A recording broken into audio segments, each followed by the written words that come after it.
अस्सलाम वालेकुम। एक्सरसाइज 1.6 आज हम क्वेश्चन नंबर 1 स्टार्ट करेंगे। एक्सरसाइज 1.6 का use matrices if possible to solve the following system of linear equations by the matrix inversion method the Cramer's rule. हमें इसके कुछ पार्ट्स गिवन है, इनको हमने मैट्रिक्स इन्वर्जन मेथड से भी सॉल्व करना है और क्रैमर रूल से भी सॉल्व करना है। तो इसका फर्स्ट पार्ट ले लेते हैं। 2x minus 2y equal to 4 and 3x plus 2y equal to 6। तो सबसे पहले आपने क्या करना है, इसका मैट्रिक्स बनाना है जो आपको इक्वेशन गिवन है।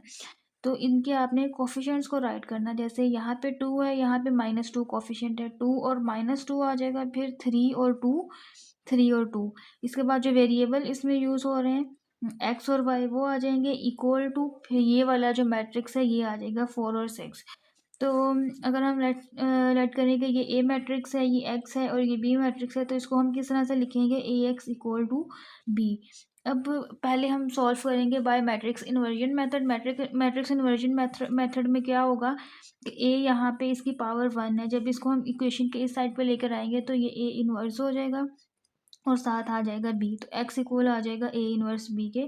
तो इस तरह से हमने मैट्रिक्स इन्वर्जन मेथड से हमने एक्स और वाई की वैल्यू फाइंड करनी है। अब इसमें बी मैट्रिक्स तो है हमारे पास, लेकिन ए इनवर्स नहीं है, तो ए इनवर्स हम फाइंड कर लेंगे। ए मैट्रिक्स हमने लिख लिया है। इसके बाद क्या करेंगे, हमने इसका ए का डिटर्मिनेंट फाइंड करना है। 2 2 ज़ार 4 और माइनस और एक माइनस जो हम डिटर्मिनेंट में लगाते हैं, माइनस माइनस प्लस, 3 2 ज़ार 6, तो ये क्या आ गया 10। एडजॉइंट क्या आ जाएगा, दोनों में 2 ही है तो 2 ही रहेगा। यहाँ पे इसका साइन चेंज हो गया, ये +2 हो जाएगा और ये -3 हो जाएगा। अब ए इनवर्स किसके इक्वल होता है, adjoint of A over determinant of A. Determinant 1/10 है और ये एडजॉइंट है। तो अब हम ए इनवर्स को मल्टीप्लाई कर लेते हैं बी के साथ। ये हमने ए इनवर्स राइट कर लिया और ये बी राइट कर लिया है। अब इनको मल्टीप्लाई करते हैं। 2 4 ज़ार 8 एंड 2 6 ज़ार 12। -3 मल्टीप्लाई 4 -12 प्लस 2 6 ज़ार 12। तो 12 प्लस 8 20, 12 माइनस 12 0। इन 10 को अंदर दोनों के साथ डिवाइड कर देंगे, 20/10 और 0/10। तो 20 को जब 10 पे डिवाइड करेंगे 2 आ जाएगा और 0 को 10 पे डिवाइड करेंगे तो 0 आ जाएगा। तो एक्स, ये एक्स की वैल्यू है और ये वाई की वैल्यू है। एक्स की वैल्यू आ गई 2, वाई की वैल्यू आ गई 0। अब हमने बाय क्रैमर्स रूल इसको सॉल्व करना है। तो ए मैट्रिक्स लिख लिया है, बी मैट्रिक्स लिख लिया है। इसमें हमने ए एक्स और मैट्रिक्स फाइंड करना है और ए वाई फाइंड करना है। वो कैसे करना है, ए एक्स मैट्रिक्स किस तरह से आएगा, जो आपका ए मैट्रिक्स है इसका आपने जो फर्स्ट कॉलम है उसको रिप्लेस कर देना है बी मैट्रिक्स के कॉलम के साथ। तो ये 4 6 यहाँ पे आ जाएगा और जो सेकंड कॉलम है वो एज इट इज़ रहेगा। ए वाई मैट्रिक्स किस तरह से आएगा, इसका जो आपने सेकंड कॉलम है उसको रिप्लेस कर देना है बी मैट्रिक्स के कॉलम के साथ और फर्स्ट जो कॉलम है वो एज इट इज़ रहेगा। अब आप डिटर्मिनेंट फाइंड करेंगे ए का, ए एक्स का और ए वाई का। डिटर्मिनेंट फाइंड करना है, आप लोगों को पहले मैं बता चुकी हूँ कैसे फाइंड करते हैं। 2 2 ज़ार 4 माइनस और माइनस प्लस 3 2 ज़ार 6, फिर 4 2 ज़ार 8 और माइनस माइनस प्लस 6 2 ज़ार 12, 2 6 ज़ार 12 माइनस 4 3 ज़ार 12। तीनों के मैट्रिक्स डिटर्मिनेंट फाइंड कर लिए। अब एक्स की वैल्यू किस तरह से आएगी, determinant of A X over determinant of A. तो इनकी वैल्यूज हमने पहले से फाइंड कर ली हैं। 20/10 ये आ जाएगा 2। और y किस तरह से आएगा, determinant of A Y over determinant of A 0/10 which is equal to 0। X की वैल्यू 2, वाई की वैल्यू 0। तो देखें, जब हमने मैट्रिक्स इन्वर्जन मेथड यूज़ किया था तब भी एक्स और वाई की यही वैल्यूज़ आ रही थी और क्रैमर्स रूल में भी यही आ रही हैं। तो आप दोनों में से कोई भी मेथड यूज़ करें, आपका आंसर जो है वो सेम आना चाहिए, ठीक है। अब इसका नेक्स्ट पार्ट है 2x plus Y equal to 3, 6x plus 5y equal to 1। इसको भी हमने मैट्रिक्स में लिख लिया है। 2 और 1 कोफिशिएंट है, यहाँ पे y के साथ कोई भी न्यूमेरिक वैल्यू नहीं है, इट मीन्स यहाँ पे 1 है, ठीक है। 6 और 5, इसके बाद वेरिएबल्स x और y यूज़ हो रहे हैं और इसके बाद ये जो मैट्रिक्स है ये है 3 और 1।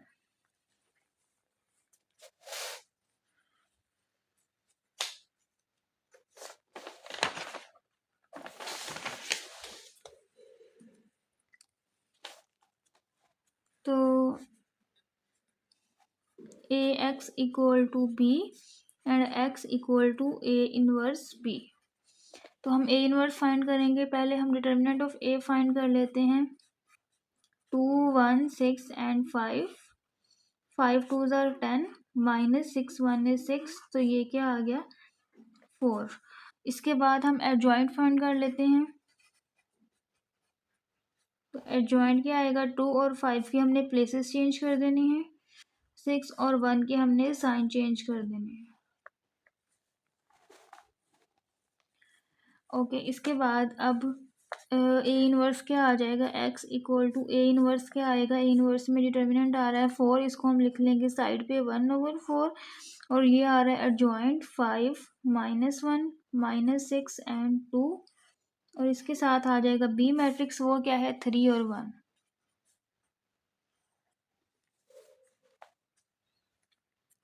तो 1/4 इनको हम दोनों को मल्टीप्लाई कर लेते हैं, 5 3 ज़ार 15 -1 -18 प्लस 2 1 is 2,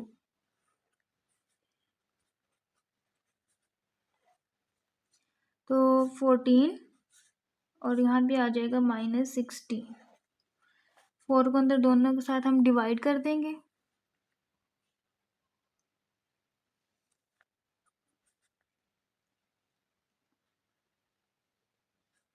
(14/4) -16/4। तो 4 की और 14 की 2 पे कटिंग हो रही है, 2 7 ज़ार 14 एंड 2 2 ज़ार 4, ये आ गया 7/2, और 4 1 is 4, 4 4 ज़ार 16, तो ये आ गया -4। तो इसमें x की वैल्यू क्या आ गई है 7/2, और y की वैल्यू क्या आ गई है -4। अब हम यहाँ पे यूज़ करेंगे क्रैमर्स रूल।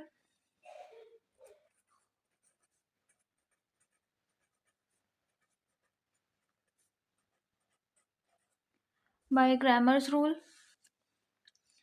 तो जो a है, a का डिटर्मिनेंट क्या आ जाएगा, वो हम वहाँ पे पहले भी फाइंड कर चुके हैं, 2 1 6 5, तो 10 - 6 विच इज़ इक्वल टू 4।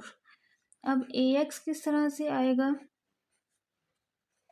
ax में हमने फर्स्ट जो कॉलम है उसको रिप्लेस करना होता है बी मैट्रिक्स के साथ, तो यहाँ पे 3 1 आ जाएगा, और ये ऐसे ही आएगा, 3 5 ज़ार 15 -1, तो ये आ गया 14। इसके बाद ए वाई में हमने फर्स्ट जो मैट्रिक्स कॉलम है उसको ऐसे ही रहने देना है, और सेकंड कॉलम को हमें रिप्लेस करना है बी मैट्रिक्स के साथ, तो ये आ जाएगा 2 -18 विच इज़ इक्वल टू -16। अब हम एक्स और वाई की वैल्यूज़ निकाल लेंगे। यहाँ पे मैंने थोड़ा सा डायरेक्ट कर दिया है, आप लोगों ने पहले इनके मैट्रिक्स राइट करने हैं, उसके बाद इनके डिटर्मिनेंट फाइंड करना है, ठीक है। तो X equal to determinant of A X over determinant of A X आया है 14 और ए आया है 4।